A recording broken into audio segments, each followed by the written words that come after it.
All right, we're talking about defensive tackles, and before we do that, with some of the trends in the NFL with sub-package, nickel and dime defenses being so prevalent nowadays, teams are looking for a different kind of defensive tackle than they maybe used to.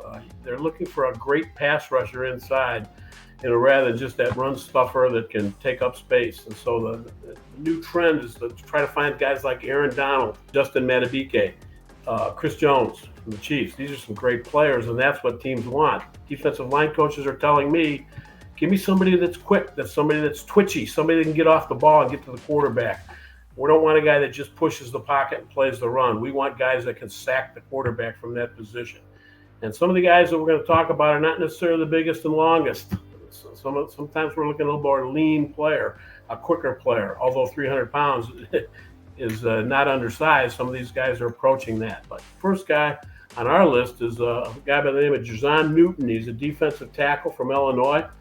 He's got experience. He's played all along Illinois' defensive front. He's played as a 5 technique at times, but primarily he's a 3 technique. And he's a great one-gap penetrator. He's quick at the snap, which is what people want. He's got great leverage. He plays with power, variety of moves to escape blocks, uses his hands well, can stun and separate and move laterally down the line.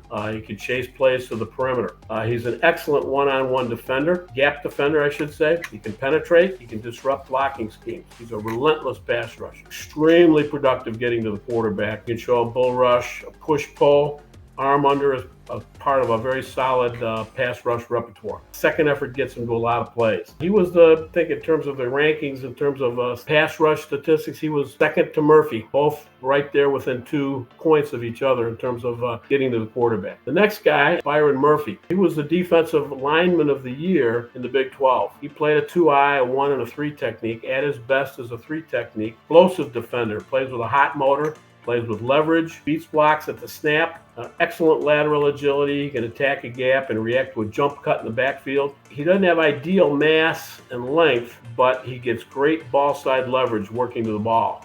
He recovers well off blocks. He can turn his quickness into power.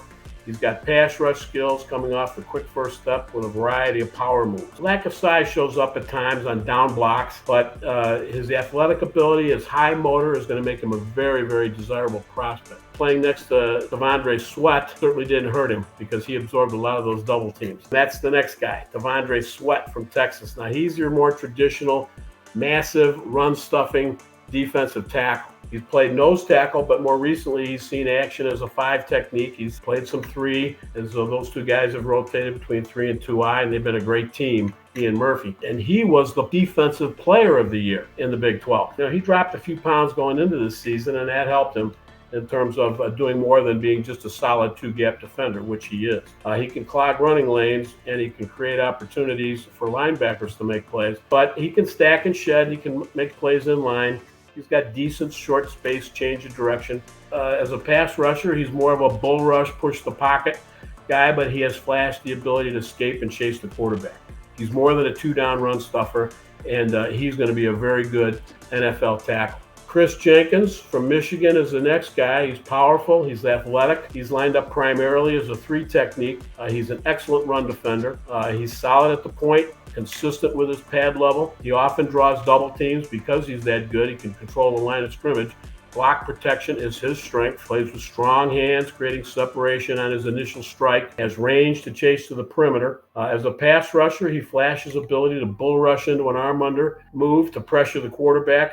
He's effective getting upfield against single blocks. Overall, as a pass rusher, he doesn't have the greatest technique. He's going to need to work on that, but he's an extremely consistent effort player, and he's got some pretty good upside. The next guy is Leonard Taylor III from Miami. He's big. He's athletic. He's an imposing figure for the Hurricanes this year in their defensive front. He had a good mix of size, power, and athleticism, and lined up at multiple spots on the Canes defense. Extreme first step quickness. He can get into a gap and penetrate the backfield and disrupt blocking schemes. As a 5 technique, he shows some decent bend to get to the quarterback. So, there's some, 3-4 end potential maybe and work inside, but it's primarily going to be a 3 technique, we think.